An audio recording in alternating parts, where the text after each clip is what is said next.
In our following chapter, The Need to Know, I want to explain and show you guys one or two more things in Photoshop that I find essential that you know before you get into Photoshop. All right, so say for instance, you are done now with your whole Photoshop process, you're done with Photoshopping whatever you wanted, and on the right hand side in your layers palette, you are happy with what you have. But now you want to save this as well. So, how do you actually do that? Simply go up to File and go to Save As. Hit Save As, and right away, Photoshop will open a new directory and the source area. So right away, select obviously on the desktop or wherever you have your folder and save it in here. But now at the top again, right away you can put in the name. I'm going to write now 2 over here just as a test and put this into my Photoshop beginner folder over here.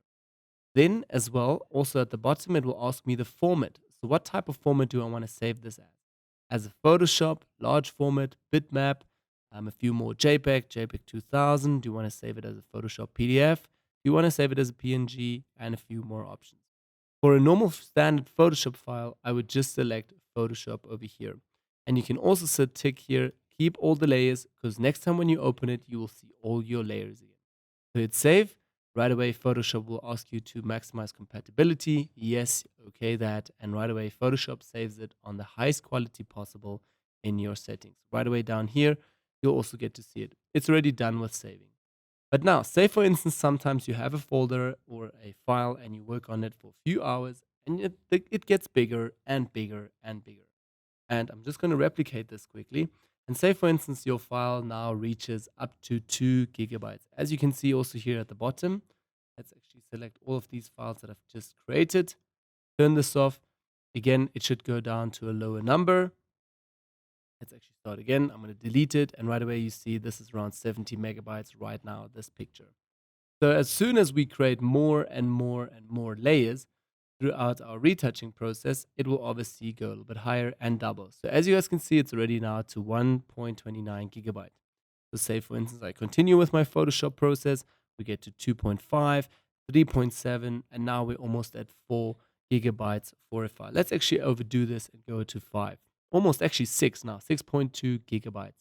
So I'm going to go back to File once more and hit Save As. And normally as Photoshop, I want to save this. Hit 2.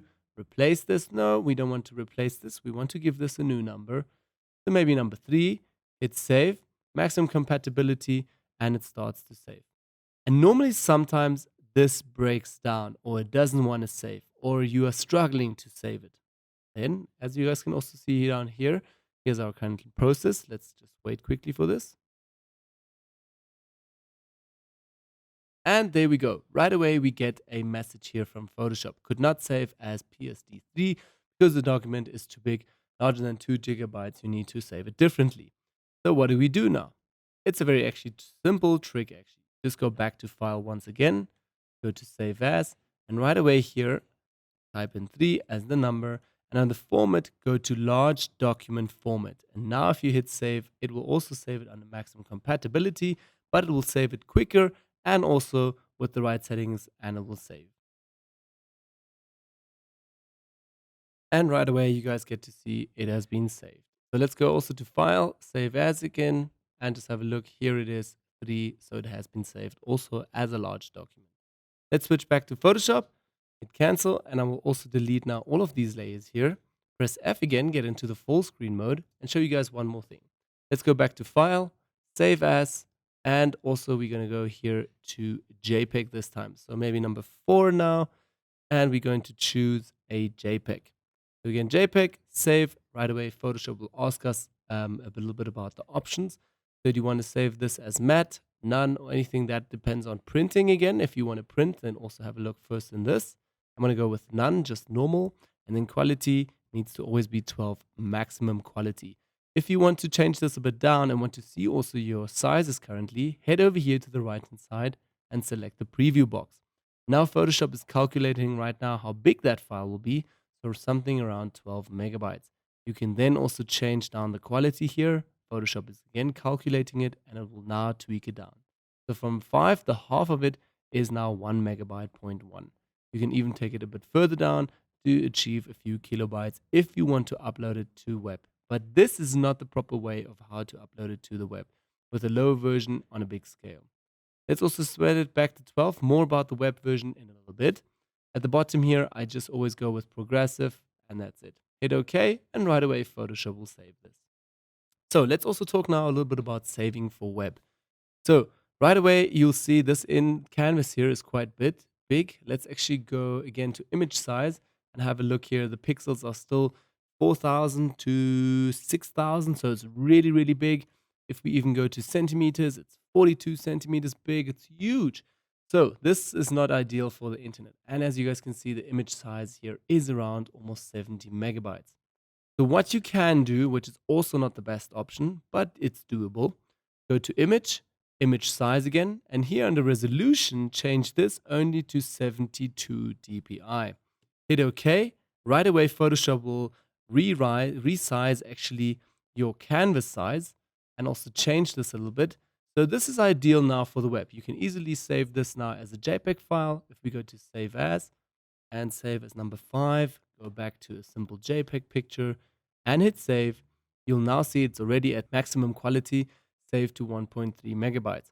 But we can take it down maybe to 10 or even 11. The quality will still be good and it's just at 900 kilobytes, which is also very nice. I'm going to hit cancel once again. And if you zoom in, the structure and the detail is obviously broken. So nobody can steal this picture from you. Obviously, they can steal it, but they don't have a high quality picture of your actual image in the internet. Okay, let's zoom out a little bit more, right? And what I'll show now again is just go a step back under the history panel here and go to delete layer.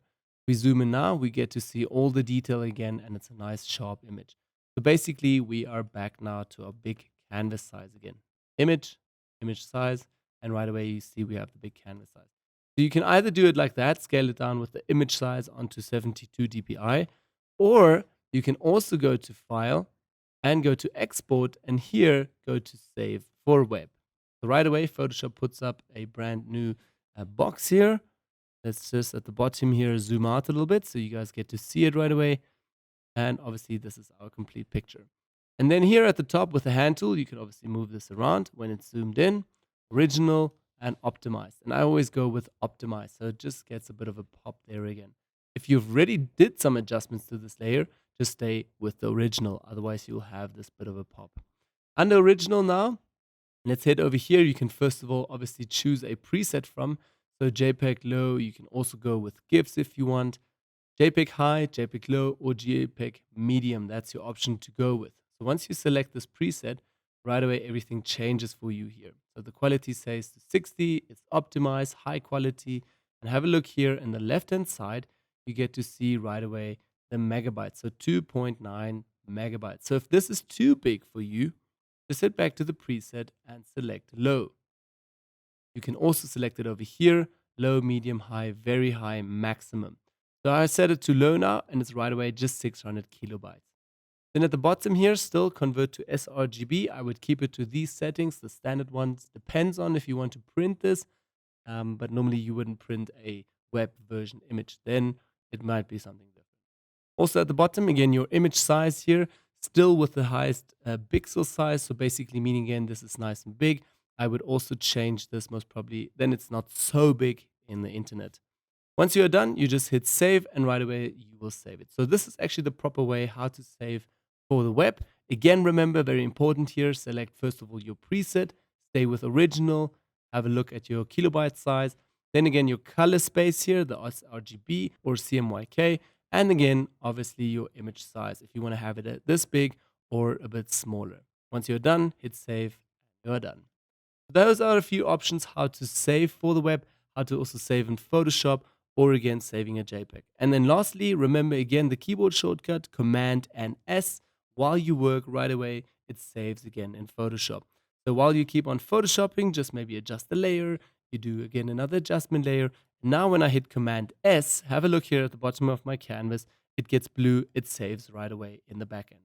So you don't need to go all the way up to File and hit Save and type in a few things. Just Command S and right away it will be saved. The same for Windows again, Control S, Macintosh, Command S.